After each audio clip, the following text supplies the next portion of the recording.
1 ശമൂവേൽ 27-ാം അധ്യായം. അനന്തരം ദാവീദ്, ഞാൻ ഒരു ദിവസം ശൗലിന്റെ കൈയാൽ നശിക്കുകയുള്ളൂ. ഫിലിസ്ത്യരുടെ ദേശത്തിലേക്ക് ഓടിപ്പോകയല്ലാതെ എനിക്ക് വേറെ നിവൃത്തിയില്ല. ശൗൽ അപ്പോൾ ഇസ്രായേൽ ദേശത്തൊക്കെ എന്നെ അന്വേഷിക്കുന്നത് മതിയാക്കും. ഞാൻ അവന്റെ കയ്യിൽ നിന്ന് ഒഴിഞ്ഞു പോകും എന്ന് മനസ്സിൽ നിശ്ചയിച്ചു. അങ്ങനെ ദാവീദ് പുറപ്പെട്ടു. താനും കൂടെയുള്ള 600 പേരും ഗത്ത് രാജാവായ മാവൂക്കിന്റെ മകൻ ആഖീശിന്റെ അടുക്കൽ ചെന്നു. ഇസ്രായേൽക്കാരത്തിയായ അഹീനോവും നാബാലിന്റെ ഭാര്യയായിരുന്ന അബീഗയിൽ എന്നീ 2 ഭാര്യമാരുമായി ദാവീദും കുടുംബസഹിതം അവന്റെ എല്ലാ ആളുകളും ഗത്തിൽ ആഖീശിന്റെ അടുക്കൽ പാർത്തു. ദാവീദ് ഗത്തിലേക്ക് ഓടിപ്പോയി എന്ന് ശൗലിന് അറിവ് കിട്ടി.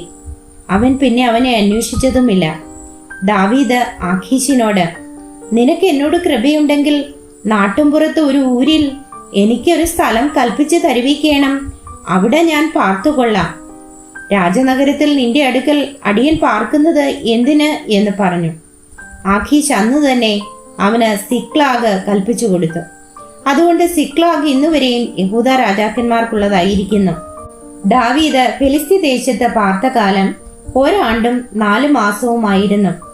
ദാവീദും അവന്റെ ആളുകളും ഗെശൂര്യരെയും ഗസ്രിയരെയും അമാലേക്യരെയും ചെന്ന് ആക്രമിച്ചു. ഇവർ ഷൂർ വരെയും മിസ്രൈം ദേശം വരെയുമുള്ള നാട്ടിലെ പൂർവ്വനിവാസികളായിരുന്നു. എന്നാൽ ദാവീദ് ആ ദേശത്തെ ആക്രമിച്ചു. പുരുഷന്മാരെയും സ്ത്രീകളെയും ജീവനോടെ വെച്ചേച്ചില്ല. ആടുമാടുകൾ, കഴുതകൾ, ഒട്ടകങ്ങൾ, വസ്ത്രങ്ങൾ എന്നിവയൊക്കെയും അപഹരിച്ചുകൊണ്ട് അവൻ ആഖീശിന്റെ അടുക്കൽ മടങ്ങി വന്നു. നിങ്ങൾ ഇന്ന് എവിടെയായിരുന്നു പോയി ആക്രമിച്ചത് എന്ന് ആഖീശ് ചോദിച്ചതിന്, യഹൂദായ്ക്ക് തെക്കും എരഹ്മേല്യർക്ക് തെക്കും കേന്യർക്ക് തെക്കും എന്ന് ദാവീദ് പറഞ്ഞു. ദാവീദ് ഇങ്ങനെയൊക്കെയും ചെയ്തു. അവൻ ഫിലിസ്ത്യരുടെ ദേശത്ത് പാർത്ത കാലമൊക്കെയും അവന്റെ പതിവിതായിരുന്നു എന്ന് അവർ നമ്മെക്കുറിച്ച് പറയരുത് എന്ന് വെച്ച് ഗത്തിൽ വിവരം അറിയിപ്പാൻ തക്കവണ്ണം ദാവീദ് പുരുഷനെയാകട്ടെ സ്ത്രീയെയാകട്ടെ ജീവനോടെ വെച്ചേച്ചില്ല.